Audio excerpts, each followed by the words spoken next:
बिस्मिल्लाहिर्रहमानिर्रहीम। अस्सलातु वस्सलामु अलैका या रसूल अल्लाह व अला आलिका व सहाबिका या हबीब अल्लाह वल्लाहु खैरुर राज़िकीन। और अल्लाह तबारक व तआला रिज़्क़ देने वालों में से बेहतर रिज़्क़ देने वाला है। हज़रात मोहतरम, आज जिसको भी देखो रिज़्क़ के हवाले से बहुत परेशान है, कारोबार के हवाले से बहुत परेशान है, गुर्बत के हवाले से बहुत परेशान है, कर्ज़ के हवाले से बहुत परेशान है। तो आइए जानते हैं कि रिज़्क़ कम क्यों होता है। वो ज़ात जिसके ज़िम्मे है रिज़्क़ देना, किस वजह से रिज़्क़ कम कर देती है, क्या वजह है, तो देखते हैं। सबसे पहले नंबर पर, जब आप, क्योंकि अल्लाह तबारक व ताला देता है और हम अल्लाह के साथ कारोबार नहीं करते, सदका और खैरात नहीं करते, गरीबों को धुतकारते हैं। और याद रखना, माल रब की राह में खर्च करने से बढ़ता है, क्योंकि अल्लाह का हुक्म है कि मेरी राह में जो खर्च करता है मैं उसे 10 गुना फिर ज़्यादा करके देता हूँ। तो अगर रिज़्क़ की कमी का सामना करना पड़ रहा है तो फिर अल्लाह के साथ कारोबार करें, अल्लाह के साथ शेयर करें, अल्लाह की राह में खर्च करें।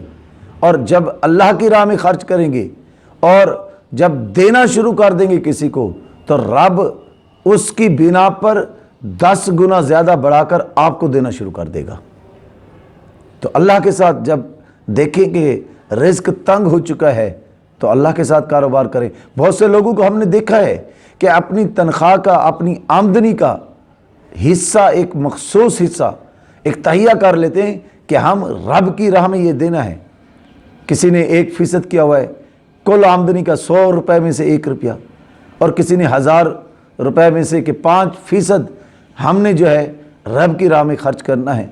तो कोई तयन करके कि 1%, 2%, 3% हम अपनी आमदनी का रब की राह में खर्च करेंगे, फिर देखिएगा ये अल्लाह के ज़िम्मे है कि किस तरीके से वो रिज़्क़ में फरावानी अता फरमा देता है।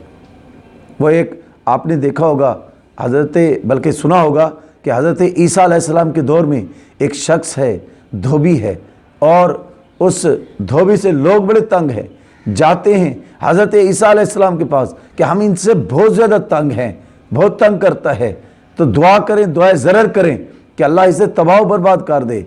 आपने भी हाथ उठा दिए। धोबी, जब नबी किसी के लिए बद दुआ कर दे, दुआए ज़रर कर दे, उसका बचना मुमकिन नहीं होता। अब वो जा रहा है, जाते हुए रास्ते में एक फ़कीर मिलता है। उसने कहा, बाबा कुछ तो खिला दे, रब के नाम पर भूख लगी है। 2 रोटियां थी। उसने कहा, चल 1 रोटी तुम ले लो, 1 रोटी मैं खा लेता हूँ। अब रोटी खाने के बाद वो शख्स चला जाता है। जब कई दिन गुजरे, उसे कुछ भी ना हुआ, तो फिर उससे हज़रत ईसा अलैहिस्सलाम के पास लोग आते हैं कि हज़रत आपने तो कहा था कि ये बहुत जल्द जो है तबाह बर्बाद होगा, वो तो और ज़्यादा तरक्की कर रहा है। आपने उस धोबी को बुलाया, और बुलाने के बाद जब आपने उसकी गठड़ी को देखा तो उस गठड़ी के अंदर एक सांप था। तो आपने कहा, इस सांप इसे डसता क्यों नहीं है, क्यों नहीं डंग लगाया? तो उस सांप बोल पड़ा कि उसने कहा, हज़रत बात यह है कि इसने रब के नाम पर वो जो टुकड़ा दिया था, जिस तरफ से भी मैं आता हूँ डंग मारने के लिए, वो टुकड़ा आगे आ जाता है।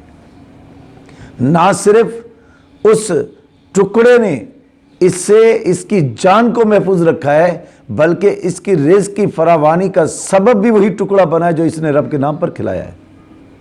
तो जब भी इस तरह का मामला हो, रिज़्क़ कम हो जाए और आपके अंदर गुर्बत आ जाए, परेशानी आ जाए, तकालीफ इस तरह की आ जाए, तो फिर रब के साथ कारोबार करें, रब के साथ शेयर करें और रब की राह में देना शुरू करें। फिर देखिएगा रब ताला आपके रिज़्क़ में किस तरीके से इजाफ़ा करता है। इसी तरह मज़ीद जो है रिज़्क़ की कमी के असबाब के हवाले से मैं फिर भी बाद में बयान करता रहूँगा, और दुआ करते हैं कि अल्लाह ताला हमें इस बात पर अमल करने की तौफ़ीक़ अता फ़रमाए। وآخر دعوانا ان الحمد للہ رب العالمین. لا الہ الا اللہ محمد رسول اللہ.